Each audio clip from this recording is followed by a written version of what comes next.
हाँ, washing machine में जो कपड़े धुलते हैं किस तरह पाक होते हैं। वॉशिंग मशीन में जब कपड़े धुल जाए ना मुकम्मल साबुन से, तो 3 दफा पानी बहा दें।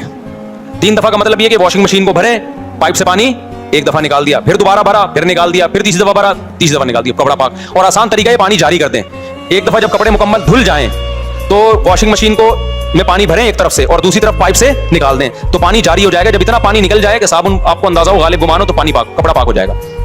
ऑटोमेटिक मशीन 3 दफा धोती है, तो एक दफा खुद से धो लें उसको।